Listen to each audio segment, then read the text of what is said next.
بسم اللہ الرحمن الرحیم۔ اللہ کے نام سے شروع جو بڑا مہربان اور نہایت رحم کرنے والا ہے۔ پیارے دوستو، آج کی اس ویڈیو میں ہم بات کریں گے ایک ایسی قوم کا جس پر اللہ تعالیٰ نے آسمان سے آگ کی بارش برسائی۔ یہ وہ واحد قوم تھی جس پر اللہ تعالیٰ نے ایک ساتھ بہت سارے دردناک عذاب نازل کیے۔ دوستو، اس سے پہلے کسی بھی قوم پر اللہ تعالیٰ نے اس طرح ایک ساتھ عذابات نازل نہیں فرمائے تھے۔ یہ کون لوگ تھے؟ اور یہ لوگ ہر 3 ماہ بعد ایک خوبصورت لڑکی کو ایک درخت کے لیے کیوں ذبح کرتے تھے؟ اور پھر اللہ تعالیٰ نے اس قوم کا انجام کیا فرمایا؟ پیارے دوستو، اللہ تعالیٰ کے پیارے نبی حضرت ابراہیم علیہ السلام کی تیسری بیوی جن کا نام کنتورہ تھا، ان سے ان کے بیٹے مدین پیدا ہوئے۔ مدین اپنے اہل علاقہ کے ساتھ اپنے سوتیلے بھائی حضرت اسماعیل علیہ السلام کے قریب ہی حجاز میں آباد ہوئے، جہاں مدین کی آل و اولاد کو بنی مدین یا اہل مدین پکارا جانے لگا۔ حضرت ابراہیم علیہ السلام کی بیٹے کی یہ نسل آہستہ آہستہ بڑھتی چلی گئی اور ایک بہت بڑا قبیلہ بن گیا۔ جب یہ لوگ بہت زیادہ پھیل پھول گئے تو انہوں نے اپنے علاقے کو 2 حصوں میں تقسیم کر لیا۔ شہری علاقے کو مدین پکارا جانے لگا، جبکہ دیہاتی علاقے کو ایکا کہا جانے لگا۔ انہی لوگوں کو قرآن مجید میں اصحاب ایکا کے نام سے پکارا گیا۔ ایکا کے لفظی معنی جھنڈ والے یا سرسبز و شاداب جھاڑیوں کے ہیں۔ میوہ جات پھلوں اور خوشبودار پھولوں کے اس قدر درخت تھے کہ اگر کوئی دور دراز سے اس بستی کو دیکھ لیتا تو یہ معلوم ہوتا کہ جیسے یہ کوئی بستی نہیں بلکہ ایک خوبصورت اور سرسبز و شاداب درختوں کا جھنڈ ہے۔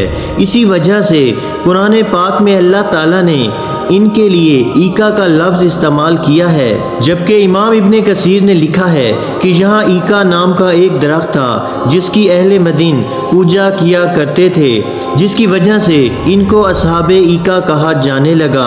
یہ لوگ عرب کی مشہور شاہراہ پر آباد تھے، جس کو قرآن پاک میں امام مبین یعنی کھلی شرح کہا گیا ہے۔ اہل مدین اسی شاہراہ پر بیرہ کلزم کے مشرقی کنارے پر آباد ہوئے تھے۔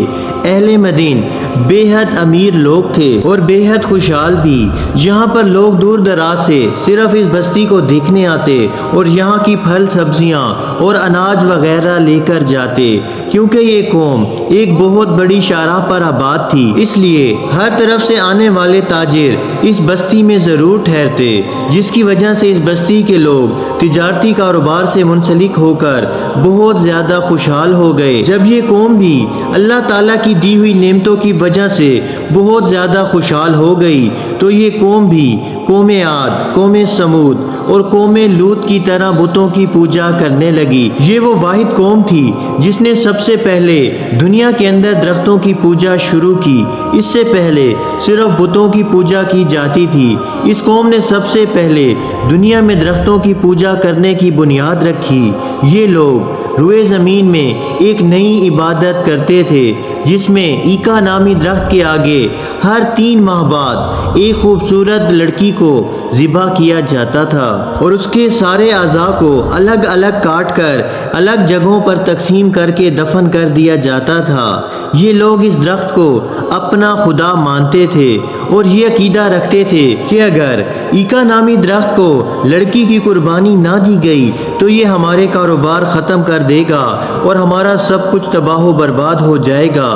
اور اس کے علاوہ یہ بدبخت قوم ناپ تول میں بھی کمی کیا کرتی تھی۔ اس کے لیے بھی اس قوم نے ایک خاص انتظام کر رکھا تھا۔ یہ لوگ اپنی بہنوں اور بیویوں کو اپنے کاروباری مراکز پر نازیبا لباس پہنا کر بٹھا دیتے اور جب کوئی تاجر آتا تو وہ شہوت کے ہاتھوں مجبور ہو کر ان لڑکیوں میں مصروف ہو جاتا، جس کی وجہ سے یہ لوگ ناپ تول میں کمی کرتے اور زیادہ تر لوگ چیزیں ہی بدل ڈالتے۔ پھر اس قوم کی ہدایت کے لیے اللہ تعالیٰ نے حضرت شعیب علیہ السلام کو مبعوث فرمایا حضرت شعیب علیہ السلام کا تعلق بھی اہل مدین سے ہی تھا۔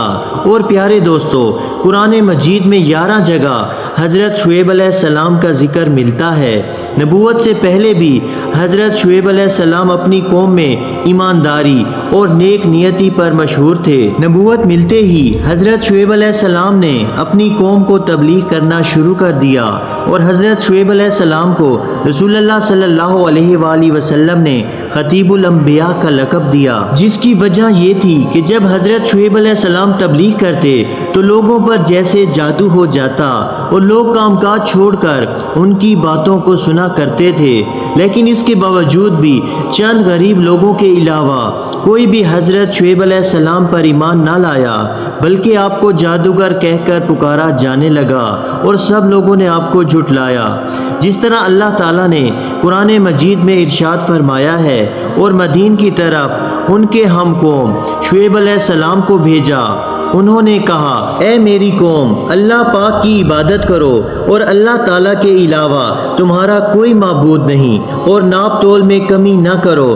بے شک میں تمہیں خوشحال دیکھ رہا ہوں، اور بے شک مجھے تم پر گھیر لینے والے عذاب کا ڈر ہے۔ جب حضرت شعیب علیہ السلام نے اپنی قوم کو ان کے گناہوں سے روکا اور ان کو سمجھایا، تو اس قوم کے لوگ حضرت شعیب علیہ السلام سے کہنے لگے کہ اے شعیب، کیا تمہاری نماز تمہیں یہ حکم دیتی ہے کہ ہم اپنے باپ داداؤں کے خداؤں کو چھوڑ دیں اور اپنے مال میں اپنی مرضی کے مطابق عمل نہ کریں؟ اس قوم نے حضرت شعیب علیہ السلام پر تنقید کرتے ہوئے کہا کہ تم تو بہت بڑے عقل مند اور نیک چلن ہو۔ اس کے باوجود بھی حضرت شعیب علیہ السلام نے اپنی قوم کو بارہا سمجھایا اور انہیں برائیوں سے روکا اور اللہ تعالیٰ کی وحدانیت کی طرف بلایا۔ جب یہ قوم برائیوں سے باز نہ آئی اور اسی طرح اپنے گناہوں میں پڑی رہی، تو حضرت شعیب علیہ السلام نے اپنی قوم کو پرانی قوموں پر نازل ہونے والے دردناک عذابوں سے ڈرایا اور ان سے فرمایا کہ اے میری قوم، اگر تم اسی طرح گناہوں کے اندر مبتلا رہو گے اور میری بات نہ مانو گے تو اللہ تعالیٰ کا دردناک عذاب تم پر آن پہنچے گا، جس طرح حضرت نوح علیہ السلام کی قوم پر اور حضرت ہود علیہ السلام کی قوم پر اور حضرت صالح علیہ السلام کی قوم پر اللہ تعالیٰ کا دردناک عذاب نازل ہوا تھا، اور حضرت لوط علیہ السلام کی قوم تو تم سے دور نہیں۔ حضرت شعیب علیہ السلام کی یہ واعظ و نصیحت سن کر پوری قوم حضرت شعیب علیہ السلام کے خلاف ہو گئی اور ان سے تنگ آ گئی، اور حضرت شعیب علیہ السلام کو دھمکیاں دینے لگی، یا تو تم ہمارے دین میں داخل ہو جاؤ ورنہ ہماری بستی سے نکل جاؤ۔ اور یہ بدبخت لوگ حضرت شعیب علیہ السلام سے کہنے لگے کہ اگر تیرا اتنا بڑا قبیلہ نہ ہوتا تو ہم دیکھتے کہ کس طرح تو ہمیں دین سے ہٹاتا ہے، ہم تجھے سنسار کر دیتے اور تجھے قتل کر ڈالتے۔ جب حضرت شعیب علیہ السلام نے دیکھا کہ اب ان لوگوں سے ایمان کی کوئی امید نہیں اور ان سے کوئی بھی ایمان نہ لائے گا، تو حضرت شعیب علیہ السلام نے اپنی قوم سے کہا کہ اے میری قوم، تم اپنے طریقے پر عمل کرتے رہو اور میں اپنے طریقے پر عمل کرتا رہوں گا۔ تھوڑے ہی دنوں میں تمہیں معلوم ہو جائے گا کہ کون حق پر ہے اور کون باطل پر، اور کس پر اللہ تعالیٰ کا دردناک عذاب نازل ہوتا ہے، اور کون جھوٹا ہے اور کون سچا ہے۔ اس کو اللہ تعالیٰ نے قرآن مجید میں یوں بیان فرمایا ہے کہ اے ہمارے رب، ہم میں اور ہماری قوم میں حق کے ساتھ فیصلہ فرما دے، اور تو سب سے بہتر فیصلہ فرمانے والا ہے۔ حضرت شعیب علیہ السلام نے جب آخری بار اپنی قوم کو سمجھایا، لیکن یہ لوگ پھر بھی اپنے گناہوں سے باز نہ آئے اور نہ ہی انہوں نے اللہ تعالیٰ سے توبہ کی، بلکہ حضرت شعیب علیہ السلام سے کہنے لگے کہ اگر تم اللہ تعالیٰ کے سچے نبی ہو تو آسمان سے کوئی ٹکڑا گرا کر ہمیں ہلاک کر ڈالو، اور اللہ تعالیٰ کا وہ دردناک عذاب لے آؤ جس سے تم ہم کو ڈراتے ہو۔ اس طرح جب یہ قوم قابل ہدایت نہ رہی اور انہوں نے خود ہی اللہ تعالیٰ کے دردناک عذاب کو طلب کر لیا، تو اس کے بعد اس قوم پر اللہ تعالیٰ کا دردناک عذاب نازل ہو گیا۔ جس طرح حدیث پاک ہے کہ اللہ تعالیٰ نے ان بد لوگوں پر جہنم کا ایک دروازہ کھول دیا، جس سے پوری آبادی میں شدید گرمی اور حرارت اور تپش پھیل گئی اور بستی والوں کا دم گھٹنے لگا۔ تو وہ لوگ اپنے گھروں میں گھسنے لگے اور اپنے اوپر پانی کا چھڑکاؤ کرنے لگے، مگر پانی اور سائے کی وجہ سے بھی انہیں کوئی چین و سکون نہ ملتا، اور جہنم کی آگ کی گرمی کی وجہ سے ان لوگوں کے بدن جھلسنے لگے اور وہ لوگ آگ میں جلنے لگے۔ پھر اللہ تعالیٰ نے بادل کا ایک ٹکڑا بھیجا جس نے اس بستی کے ایک حصے میں چھاؤں کر دی اور اس بادل کے سائے میں ٹھنڈی ہوا چلنے لگی۔ پھر جب بستی کے لوگ اپنے گھروں سے نکل کر اس بادل کے سائے میں آ گئے، جیسے ہی سب لوگ بادل کے نیچے آ گئے تو پہلے ایک زوردار چیخ آئی، پھر اللہ تعالیٰ نے آگ کے گولے برسائے اور ساتھ ہی زلزلہ بھی آ گیا، اور اس طرح اللہ تعالیٰ نے ایک ساتھ اس قوم پر کئی عذابات نازل فرمائے اور اس قوم کو ہلاک و برباد کر دیا اور اس قوم کو صفائے ہستی سے مٹا دیا۔